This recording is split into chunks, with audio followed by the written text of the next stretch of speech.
Thank you for joining us here on the Neutral Zone. I am Phil Milani, joined as always by my esteemed colleague, my partner in crime. Really, the best way to describe this person is my everything. It's at Aric DiLalla. It's me. You're here. And I'm here. Guess who's not here, Aric? Ben Swanson. Ben Swanson. What was the reason this time? Didn't want to. I think something about OTAs and like the way the sky looked. Not he interested. was trying to capture it with his oils or something. Yeah. And you talk about the best availability. Oh man, I messed it. I mess that up every time. Yeah, the best ability is availability. Availability. And Ben That's kind of Swanson. how you deliver the line. Ben Swanson is just not available He's very much. really rarely available. Yeah. Kind of a bummer. Or maybe it was something he had to like go pick up something for his beard or something. I think. Oh yeah, the what beard butter. That was a real thing. Yeah, some beard butter. Or yeah. something. Because it was getting like kind of crunchy. Sometimes sometimes that happens. When you're on the woods exploring and stuff in nature, looking for all the moths that were out there. He typically uses kind of a natural honeysuckle. A honey type of thing. He ran out. Couldn't find any. Yeah. Yeah. So he went looking for some. Yeah. So Ben Swanson's not here, but that's okay. We'll still chat. Yeah, we'll still have a great show here. We're talking all things Broncos wide receivers. Sean Payton weighed in today a little bit on Jerry Jeudy. Really the first time we've heard him talk about Jerry Jeudy's game. Said he's explosive. We're going to get into it here on this episode of the Neutral Zone. Talk a little about Courtland Sutton. That's going to be pretty nice, Aric. Yeah, Tim Patrick, Marvin Mims. This is an exciting group here. Timmy P's coming back. Timmy Toe Taps. Toe taps. Woo. TP Streets. That's right. Yeah. He's been out there a little bit, huh, Aric? Yeah, working his way back. So, yeah, this is a good group. Probably, I think it's safe to say it's the deepest position on this Broncos roster. Yeah, I would say so. I think that's fair. It's loaded. Loaded. Like a baked potato. Maybe we can talk a little bit about that and just what you're going to be watching for come training camp, because the competition is going to be fierce. That's right. And those guys are going to have to get after it because there's only so many spots, Aric. And even after that, there's only one football. That's true. So that's true. Yeah, you want to get some of those big numbers? You want to be a Pro Bowl guy? You want to have 1,000 yards? 10 tubs? Want to get a rack? Yeah. You want to get paid? Yep. There's only one of those footballs. One football. Yeah. So we'll talk a little bit about the Broncos wide receivers. You could have as many as 53 receivers if you wanted to. But who would throw the ball to them? One of the receivers. So one of the receivers would throw it to the other. It's kind of like that Kendall Hinton game. Oh, would he? He'd probably be the Kendall, guy. I think, would be a good choice. Yeah. And how about the blocking? You'd have to have maybe some of your bigger receivers. Some of the bigger ones. I mean, there's a reason why you don't do it, but you could. But you could do it. You could do it, I think is the point. Kind of makes you think a little. Yeah. Huh. Well, Aric, the Neutral Zone, it's an interactive show. Yep. Usually Ben Swanson's here, he's interacting. He's not here one today. of the most interactive people I know. Yeah. Always willing to just have a nice conversation. To interact. Yep. Yeah. And then, much like Swanson, if you're not here with us today, but you still want to interact, there's a lot of ways you can do that. A lot of ways. You could leave a voice message at 707-NEUTRAL. Yeah, say you're driving around. Yep. You're on your commute here. Say you're making your way downtown. Yeah. And you hear Aric talk about having 53 wide receivers, and you think that's pretty stupid. You're walking fast, the face is past, and you're homebound. Yeah. And then you just pick up the phone. Yeah. 707-NEUTRAL, and then you tell them how stupid it is. Yeah, tell me. Or, Phil, you could leave an email to let me know. It's at neutralzoneshow@gmail.com. You could tweet at us directly on Twitter at Aric DiLalla with an A, at Phil Milani with a PH. Non-traditional spellings, really. Or, Phil. I was going to say maybe. Oh, sorry. Maybe you've just you're finishing up the day. You're at your computer and you're like, I'm going to sit down and write a nice little tweet. I think that's how most people do it. Yeah. You fire up the computer. You connect to the internet, and then you do the dial-up. Yeah. Yeah. Sit down by, of course, candlelight. And then you're connected. And you got to make sure your sister doesn't pick do up a phone call because then you're knocked off the internet. You got to start your tweet all over. Yeah. Bummer. You've been crafting it for hours. Oh, yeah. And you're like, perfecting it. Word choice. It's big on Twitter. Mom, I'm done with my segment. Yeah, exactly. R.I.P. R.I.P., yeah. John Clayton. Yeah, of So those are things you could do. But, Phil, one of our favorite ways Tell me it. is to go to the Broncos official YouTube page, find the Neutral Zone, leave a comment right there. We will read some of them if we like them on the air. And I'll read it. And I'm going to do it right now. I'm going to do it right now. One of our biggest fans, Francisco Joaquina. Say biggest fans. Sorry, I just started to read the Probably- name already. Probably one of Biggest fan. yeah Biggest fan, Francisco. Fran fans. Francisco, one of our biggest Franciscos. I love you more than chocolate itself. If I had to choose, I'd take you guys and go hungry. Wow, An actual comment here. I like that. What do you think about that? That's really nice of him. Yeah, I think that was nice. Kendall Johnson, another one of our big fans. I can't wait for the season to start. My girlfriend wonders why every Sunday night after I hang up with her, I call my side piece 707 Neutral. Yeah, Kendall doing some Neutral Zone after dark. Neutral Zone after. Phil's got the Riz. I think the kids say the Neutral Zone Riz. Oh, what is that? I don't really know. I think it's saw like a game. tweet. I saw Like a game. tweet. Yeah, the baby Gronk Baby Riz. Gronk. I don't Drip know King. what any of those mean. Yeah, I think Riz is like game, Yeah, according to our friend Polo Ike. that's what it means. Yeah, Riz means game. yeah. So, and then what were you saying about me? I got the Riz. You got the Riz. Do I play the Riz or I got the Riz? I think you got it. It's like a thing you have. Oh, like he got game. Yeah, exactly. Oh, I see. Yeah. They'd say 707 like Riz factor is at high, max, 100. maxed out. Yeah. It's 100, huh? Okay, got it. Interesting. Adam Kiss says, love the show, fellas. The only thing I hate about it is that it's only once a week right now. That's true. That's In very true. season, Thank it'll be you very back to much. 2, but right now we got to rest. He wants to know about the running back position. You know, he thinks you think they should go out and try and find a veteran or not, or what? And then he says, keep doing what you guys are doing. No, we will. Well, We're gonna Phil, we keep it know. I rolling. don't know if it's official quite yet, but there's reports that the Vikings are going to release Dalvin Cook Oh yeah, Broncos that is, were, out there was one of the linked. names. Yeah, to them as we're recording this. I don't know. You know, it depends. I think on the health of Javonte. We heard Sean Payton say on Thursday that he's really pleased with Javonte Williams' progress. I don't know if you need another starting type guy, but certainly I would imagine they'll. Sean Payton was asked about all the movement there at running back Yeah, recently. exactly, yeah. And he said basically sometimes you just want to get other guys in here and get a look at them. And right now that's impacting the running back room. But I think the Broncos are okay there. Well, not averse to adding somebody, but I don't think it's like a glaring need at the moment. yeah, exactly. I do think that it'll be interesting just to see how Javonte progresses here. Right now, there's not any contact or anything like that out there. So Yeah. you want to see how he progresses here. And I do think it, right now you in your mind, you sort of think about that position and you're like, it's Javonte and Samaje. Yeah. There's some other guys in there, though. And, you never know with the running back position. Some guy can just sort of pop and be like, oh, hey, this guy's pretty good. So I do think they need some sort of fast, quick, explosive type guy because both Javonte and Samaje are more the like hitch in the mouth, power runners. I think you need a change of pace guy. So maybe they have that already. Maybe they need to find it somewhere. Tom Magnetti, one of our Oh, hello, Tom. He's a big fan too. Yep. He says, gentlemen. He says he likes the idea of a segment called the Neutral Zone Infraction. I think he's mentioned this. He's mentioned that. But then he goes on to ask a question. He says, if you are coming to one game this year, you are wanting an exciting nail biter, but an eventual Broncos win. Very specific kind of a game here. Like a nail biter that ends with a Broncos victory. Which one would you choose? Oh, I think I'd go week 1. I think that that game against the Raiders, it feels like the Broncos and Raiders always play beef. They close got beef. games. Certainly the last few have gone down to the wire. And it would be fun to be in attendance as the Broncos snap the streak against the Raiders, yeah, it would be. get a home win, start the season 1-0. I think I'd pick that one. Those are always nail biters. Yeah.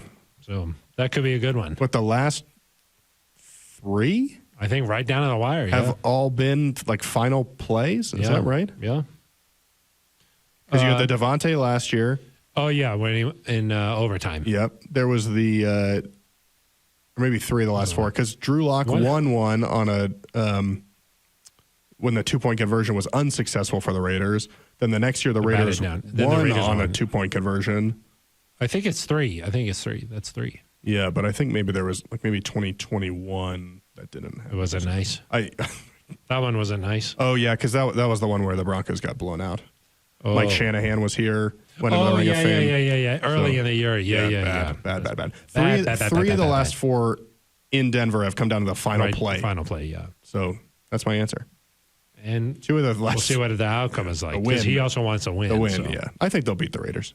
Tom, thank you for the comment. It's been a while, Tom. It has. I'm just going to say that. He tweets at us sometimes. He does. The last one here is, of course, from J. Prez Bronk. Okay. Says he's going to be coming to his first Broncos home game ever this year. Yep. He wants to know what's the best place to eat in Denver. But we do have a sort of a thing on our show, no free pub. Yeah. But we do like to go out and visit some places. Yeah. Can we say places? Grub. I think so. First of all, we'd go to King Supers, of course. Yeah, of course. Great deli area. Yeah, really nice. But where else would you think that? Just think, like your favorite restaurant. Maybe like a nice restaurant or like a I think so. Pre-game spot. You like to go out for Italian. I love Italian, but that's your sort of a nice carbonara. Despite my love for Italian, I think my favorite restaurant in Denver is L5. Me too. That is the best restaurant. And that's, of course, a tapas place. Great vibe, good view of the city. Great paella. Yeah, good view of the city. It's not cheap. It's a little bit, it's not too terrible, but it's not cheap. It's not like insane, but it's not like you're going out for a burger. Right. And you will need a reservation weeks ahead of time. Make it now. That could be maybe you fly in on Saturday on a nice day in the city. Yeah, nice. Celebrate, go before the game on Saturday night, have a nice dinner. Yeah. And then, before the game, you tailgate. Yeah, of course. So. Then you have you grill up something good. Yeah. That's, I'd probably go with L5 if we're talking just best restaurant. I think I a people. It's good. It's really tasty. You want to go after the show? Yeah, maybe we go. Let's have a nice little something. Yeah. That's a good spot. Well, Sangria. It's also good. Oh, yeah. That is some nice sangria. Yeah, some good cocktails. Get it going. Yeah, have a nice... The wine going. That's how you do it. Good. Yeah, it was the wine. Yeah. It was the wine. It was the wine, yeah. All right, Eric. Well, let's dive into our first topic here. Really. It's kind of like the only topic. Most important. Definitely the most important. And we're talking about the wide receiver position here. Heard Sean Payton talk on Thursday this week about Jerry Jeudy, and he said, look, he's explosive. Says that his hips are really loose. He's made it a priority to find specific points on the field. The timing of routes. Yep. You got to run, get to a point, landmarks. Get open. Landmarks, I think he said. Yeah, exactly. Landmarks. What do you think? You think Jerry Jeudy's ready to take that step? Sean Payton doesn't like that. He said that was cliche. Take the next step, but he said everybody needs to take the next step because the steps last year were bad. He did say, which is true. Get new and steps. Funny. Get some new steps. Get those steps in. Fresh steps. Get your watch. Get the steps. Yeah, get your steps during the day. Yeah. Complete the circles. Exactly. Yeah, it's important. You got to do that. You got it. The rings. Sorry. See, I don't even do that. I don't know what that means. Yeah. But do you think that Jerry Jeudy could ascend? Maybe let's say ascend. He'll levitate. Ascending player. He doesn't need steps. He'll just float. On the road. On the field. Yeah, on the field. Listen, I love that quote from Sean Payton because he said, one, Jerry's going to be a focal point of what we do. We've really only heard him say that about a couple of guys, right? Yeah. Actually, Jerry's probably the first guy that he's called a focal point. Yeah. He's called Greg Dulcich that joker that can be a mismatch in certain situations.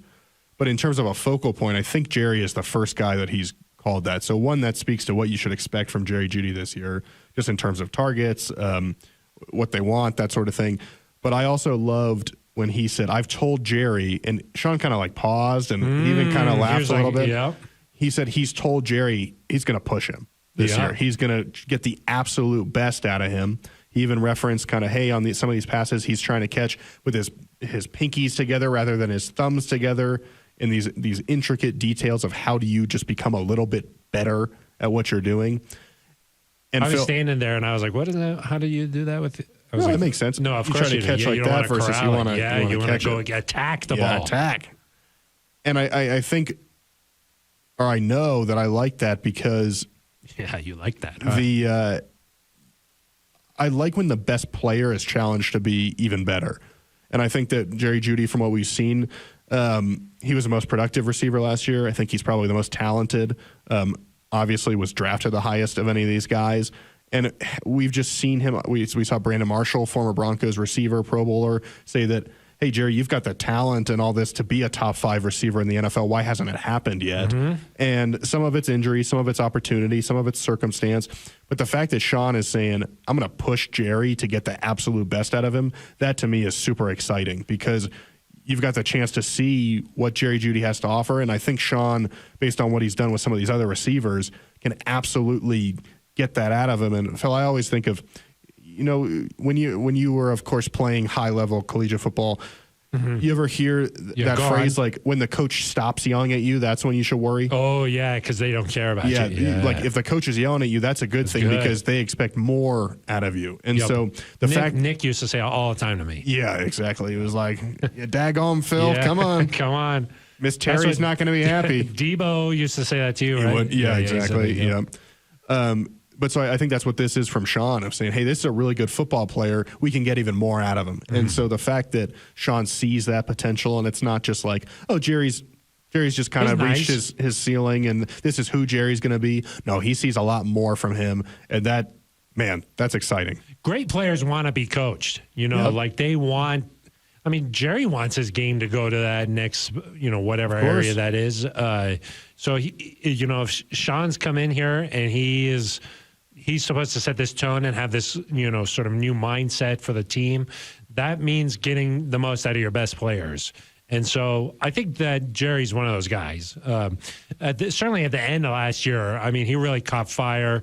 The game against the Chargers there in Week 17, that's the best game he's ever played. I don't think he had the touchdowns in that one, but the yardage-wise, that's the best game he's ever played. So he almost got to 1,000 yards on the season just by that game. He started at 800 and almost got to 1,000 for the season. Yeah. So, and that's sort of a benchmark for wideouts. They want to get to that 1,000-yard mark. And I think that Jerry, he was a 15th overall pick, right? And he looks at that draft class. A lot of talk about CeeDee Lamb in Dallas. He was, of course, taken right after Jerry. And then I think Justin Jefferson has been that guy from that draft class with the Vikings. So I'm sure that Jerry sees the conversation around those two guys and says, look, I want to be like those guys. I want to be in that realm, and I want to be considered like that. And, for whatever reason, he's been good, but he hasn't been like that. Yeah. So if Sean can come in here and push him and coach him hard, and, I think a lot has to do with how Russ can play this year, how the whole offense comes together. If the running game's going, that's going to open up things. If the other wide receivers are able to create some mismatches where then Jerry gets freed up a little bit there. All of that has to sort of come together nicely for a guy to have a lot of success. And that's happened for CeeDee, and that's happened for Justin. Jay Jeudy. So maybe this is a year that all kind of comes together and it clicks for Jerry. And I do feel like there's almost this like vacuum right now or lack of receivers, like top end guys where like DeAndre Hopkins has kind of taken we'll see where he ends up, but he's a free agent. He's not necessarily the same guy he's always been. Like Odell Beckham, of course, is gone. He's with the Ravens, right? Odell. Yeah, but not like he's not he's not the number one receiver in the league, right? And Devontae Adams. Yeah, he obviously was great, but like other than Devontae and Justin Jefferson, I think there's room for Jerry Jeudy to if he has a great season. But Jerry Jeudy could put his name in that top 5 conversation. It's not like I think when he entered the league, there were a lot of guys that you were like, man, Tyreek Hill, like Thielen, Cooper Kupp. There were just guys that you weren't going to be better than at that time. Yeah. And it's now you think there's room to get into that top 5. I think there's room to get into that conversation. I mean, there's still great players. Yeah. Tyreek, Jalen Waddle. You talked about Diggs and Jefferson and CeeDee, and there's other guys across the league. But I do think Jerry's as talented as those guys. DK Metcalf. And so it's about putting it to, like, I don't think of any of those guys and think like, oh, Jerry can't do that. Yeah, exactly. Yeah. And so excited to see kind of how he's used, how often they target him. I think we've seen from Sean's offenses in New Orleans that he finds one or two guys and he gets the ball to them. I mean, Michael Thomas in 2019 had 149 catches. Yeah. So that should tell you how many targets he had. Yeah. And so, I mean, that should appeal to you. I love that. You love, like, this guy should get 15 targets and this guy should get 10 and everybody else should not touch the football. I like that. And so if you're Jerry Jeudy, you should be excited about what could potentially be headed your way. Like, Eric, sometimes I think about, like, Jokic and Murray, the way those two play together. Yeah. Probably, okay, they're the best duo in the NBA. You use them. You use your guys. Yeah. Hey, I need a bucket here. I use them. Go over and over and over. Make the other team make the adjustment. Right. Jerry's that kind of guy. Yeah. He's a mismatch out there. Use it. Make them adjust. Then, boom, something else opens. Use that. Make them adjust. That's sort of how I think about it in my head. Yeah. And then I think that brings you, obviously, to the next point, which is who becomes that second guy. Courtland Sutton, I would assume. I think Courtland is Greg Dulcich could possibly be that guy. But I think, we've seen Courtland be a dependable guy. He's got to, I think, take that final step back from his injury. He's got to show he has that explosiveness. But I've said this before, he needs to be consistent where every week you're getting 60 yards instead of some weeks you're getting 120 and some weeks you're getting 15. I mean, he's had too many games in the past where it's 2 or 3 catches for. You didn't feel his impact. Right. And so I think some of that was, hey, did these offensive coordinators know how to use Jerry and Courtland together? I think the answer is unclear at best.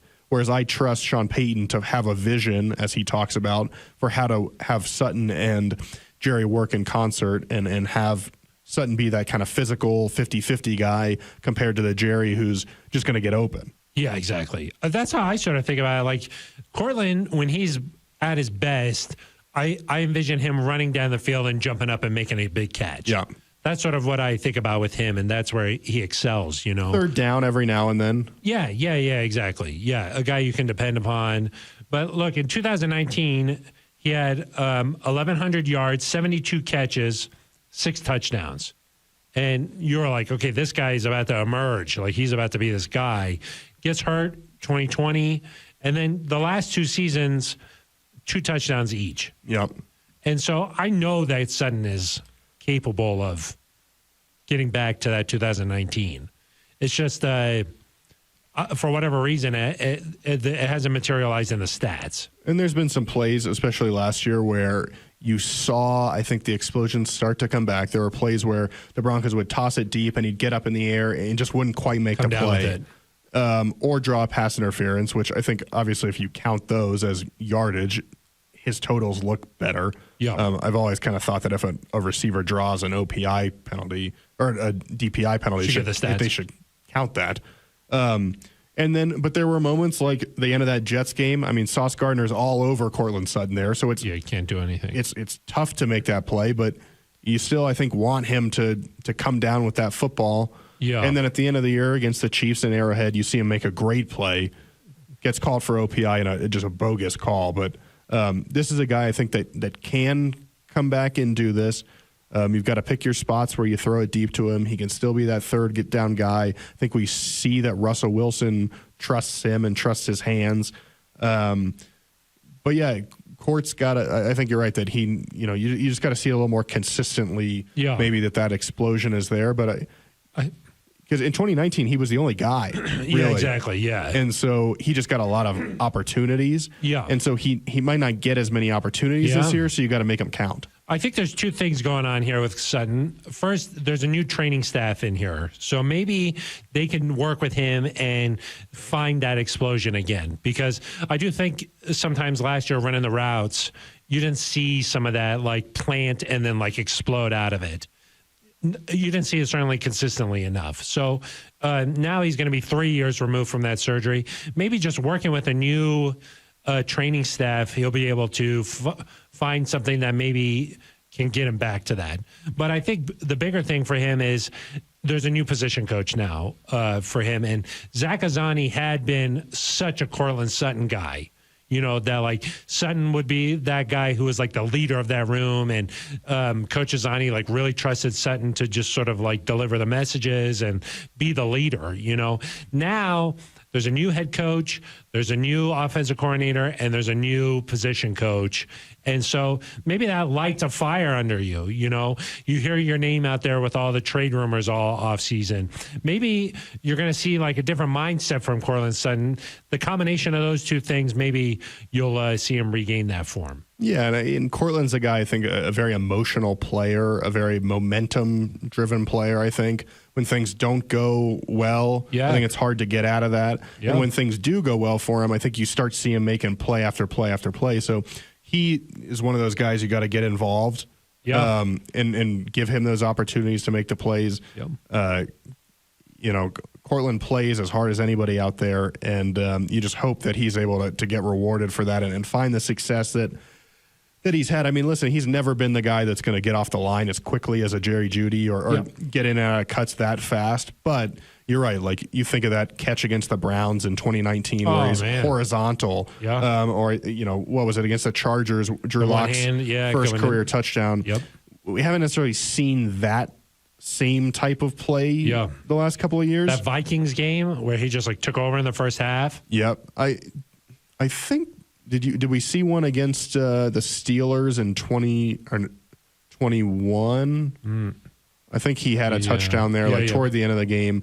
But I mean, the other thing worth noting is that Russ only threw the offensive production overall hasn't been there. There weren't a lot of touchdown passes in general, so obviously a guy's not going to have huge 10 numbers. touchdowns. I mean, this will be better for Courtland if the offensive system is better, if the offensive line's better, if the run game's better. Yes. All of that contributes to this. 64 catches, 829 yards last year for him. So, like, it's not like that was a terrible year. He was the leading receiver, I think, entering the last game, right? Yeah, exactly. So it's not like it was like a massive failure or something like that. I think the big thing for a lot of these guys is you look at it and you just want more touchdowns. Yeah, exactly. Like if you have 800 yards and 6 touchdowns, it looks a lot different than 802.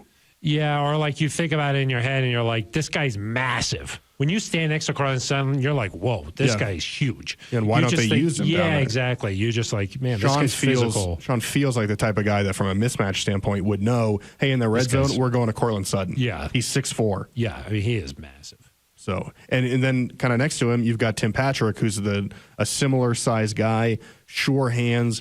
He's not necessarily going to beat you with explosion, but he's going to make every catch. Yeah, exactly. And he's got that mentality that you really like to see. So he can kind of play in too as, you know, is he the third option there? Is he a red zone guy? How does he come back from the ACL? Yeah. You know, it's interesting just kind of seeing the various timelines these guys are on. You know, Javonte Williams, it would seem as hard to say who's further ahead, but certainly Javonte's out there as well, and his injury was 3 months later, 2 months later. Yeah. But yeah, everybody's body is everybody's different. I do think that Tim, you missed that spark, that fire, that edge, the dog in him, and getting that back. Tim, to me, doesn't need to feel like a 800-yard player. If he has 500 yards and a few touchdowns and just like has some big catches, I'd take that right now. That's the type of guy you need Tim Patrick to be. Yeah. Let's talk about the position group overall here, Eric, because the Broncos used their first pick in this year's draft. They move up to take Marvin Mims Jr. That tells you a little something about what they think of him and his capabilities, how they'll be able to use him in the offense, special teams like that. Where do you see the rest of the position group filling out? Are there just too many guys there and not enough spots to be active on game day? Well, sure, yeah. I mean, this can be the hardest group on the team to make. Yeah. We talked about Sutton and Jeudy and Mims. You know, just briefly on Mims, a fast guy, can stretch the field. He's Sunday afternoon on the highway, according to Sean Payton. Wide open. I mean, those guys and Tim Patrick, those guys are on the team. Yeah. Right. And so you're looking at 4 guys. 4 right off the bat. Immediately. Some teams only keep 5. Yeah. Some teams, I think most teams keep 6. 6. If you really fell in love with somebody, you could keep 7. Ooh. But I mean, I think if you believe that Marvin Mims has punt return ability, then you don't really need to. Montrell Washington is in a battle, I would think, there. I agree. To have a spot. You've got some guys with great potential in Brandon Johnson, Jalen Virgil, who were undrafted rookies last year. But I mean, Brandon Johnson's certainly a big-bodied player, and I think, depending on how Tim Patrick comes back from injury, he's a guy to watch, kind of in that same mold as Sutton. Yeah. And then, Phil, the other thing is you add 2 guys who have experience with Sean Payton and Lil Jordan Humphrey, who? Lil Jordan, yep. who despite being named Lil Jordan is big. And feels like a guy that in the run game is just going to block a corner and seal him off and have no issue. So, I mean, that's going to be a guy who, if this team is focused on running the football, probably has a good shot at this. And then Marquez Callaway, who Sean Payton has said, hey, needs to get his weight down a little bit, but found, again, he likes to talk a lot about vision, right? And he has a vision for what Marquez Callaway can be. I think he had 900 yards and 6 touchdowns, maybe 600-something yards and 6 touchdowns. In 2021 with Sean, I mean, there's a lot of guys there. I think the big thing that'll be interesting, Phil, is 1, how many guys do they keep? And then 2, we haven't even talked about KJ Hamler. Yeah, exactly. Sorry. I was going to say. He's coming back from injury. Fast guy, has not been able to stay healthy, unfortunately, but has big play potential. He's a guy that'll be really interesting to watch what happens with him. Yeah. But 2 things. 1, how many guys do they keep, and is that dependent on how certain guys play? And then, we saw a couple of years ago, Trinity Benson got traded at the end of training camp. Do the Broncos have enough talent there that they trade somebody? And is that a lower-end guy like a Trinity Benson type? Or does a team call about a higher-end receiver the same way they did during the draft and say, hey, would you be willing to part with this guy maybe at this an injury happens somewhere around the league? Exactly. A team that's like battling, maybe they think they're close to winning it all. They call and say, hey, would you take a second-round pick for X player? Yeah. That'll be interesting to watch. And so I don't think it's just about, hey, who are the 5 or 6 best guys.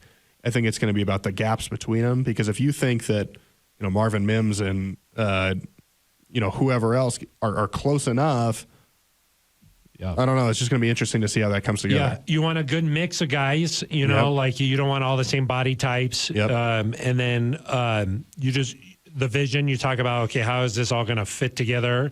And then, what else is happening around the league? So Sean Payton's talked about this before, is that you're not just in here competing to make the Broncos. You're out here trying to make a team in the NFL. So, that's the position. I mean, I think that there's just an overwhelming load of talent there.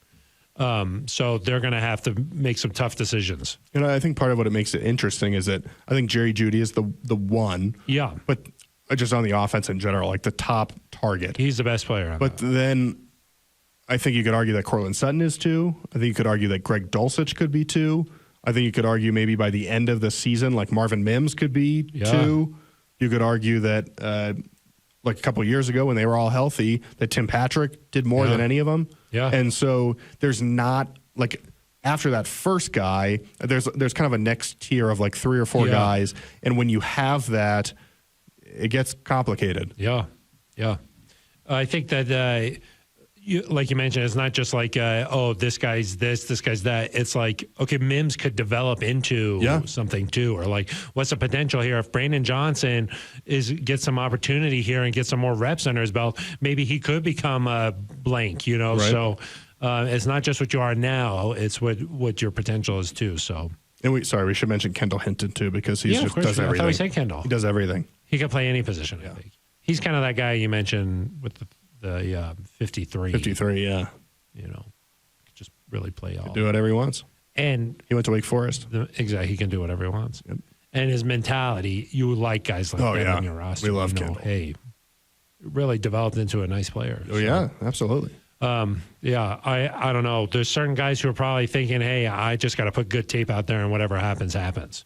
And listen, there's always guys that you think there's no way they're going to make it through waivers, and every team has those same guys that you're like, oh, this guy has been a preseason star, he'll never make it through waivers, and then they end up on your practice squad, and you get to keep a guy for another year and see what happens, and so. And knock on wood, injuries happen everywhere. Yeah. So last year Tim went down, and that that's true. That opened a spot. So no injuries would be better. No injuries would be better. So. Well, that's our look at wide receivers. Anything else you wanted to say there? No, I think what Sean Payton could potentially do with these guys is really interesting. I think you'll see guys used in creative ways, and maybe 1 week you exploit one mismatch. I think if we know something about Sean Payton already, it's that he is going to identify a mismatch somewhere on the field, and he's going to try to take advantage of it. And last thing on here with Jerry Jeudy, he said, look, I knew what kind of player he was coming out of college, and then he's seen the tape on him. Now he's seeing it up close and personal, and he's like, this guy is explosive. Yep, absolutely. So that should fire you up. I'm excited to see what that looks like. Hey, Sean Payton talking about Jerry Jeudy that way, I think should get you excited. Oh, yeah. Eric, it's time for shout-outs. Love it. You got anybody? Go ahead. Okay, I would say the Nuggets bounced back very nicely, I think. Won a big Game 3. There's something out there, a stat, Eric, that said in the playoffs, series that are 1-1, the team that wins Game 3, I think it's like 80% or something. I saw that. Goes on. So it's a big game. Game 3 is a big game, but you got to keep it rolling. That's true. As Michael Malone said, they didn't just go down there to win one game. So we'll see what's happening. But Nuggets fever, it has taken over this city, and I love it. It's amazing, Eric, and it's I don't know. It's been one hell of a ride. It's been very enjoyable for me. We'll give you a moment here. Thank you. I can just weep a little bit. Yeah. Here, so we'll see what happens. The crazy thing is, Eric, the next time we do the neutral zone, you want to say it's weird to think about. No. I'm saying there will be. I'm trying to think about the schedule. They play Friday night, then they play Monday. Is Game 5? I don't know when games. I think Game 6 is Thursday. Yeah. It could be over, but it could not be over. No. I know. I'm not saying anything. I'm just saying that amount of games that's played, who knows what's going to happen. We're going to know a lot more come next time. Sure, yeah. Neutral zone is what I'm saying. After more games are played, we'll know more. We will know more. That's what, it's just, it's an exciting time, so I want to give them their props. We'll also shout out Liz Gerald's. Of course. The community department. Never stops. They had some high school football coaches out this week. Oh, yes. Sean Payton talked about the impact his high school coach had on him. And had a lot of guys out there, and took the foundation of this game. Back when Vic Fangio was the head coach, this was a cause that really mattered to him. I like what Sean had to say. He said, when you're a parent, you're looking for people who love your kids as much as you do. Like guys, people who competition. Yeah, a lot of competition. Yeah. And this life, it's a long and windy street, Eric. Yeah. And so you're just hoping for positive people to be around your kids. Oh, absolutely. And so he talked about, hey, a big person in his life was his high school coach. And learning how to compete, I think, is really important. Yeah. Of course it is. I think the lessons you learn. That's what life is like. Not just on playing that football, but of life, you got to know how to compete. You do. I think whether it's any sport, having those lessons of being a part of a team and of course competition and all that, those things are how to win, how to lose gracefully. Those things you learn those from your coach. My high school football coach was at my wedding. Oh, really? Yeah. He taught you how those two-way goes. you of course wouldn't know that because you skipped it. But sorry, yeah, that's true. But he was there, so obviously I feel the same way Sean does. Yeah, you learn. I think sports in general teaches you a lot of lessons. That it's good about life. So. Yeah. How about Sean Payton gave his own shout out to his daughter getting married next weekend. So not this weekend. Next weekend. Not this weekend. Next weekend. Yeah. The end of football coach's daughter gets married after the off-season program.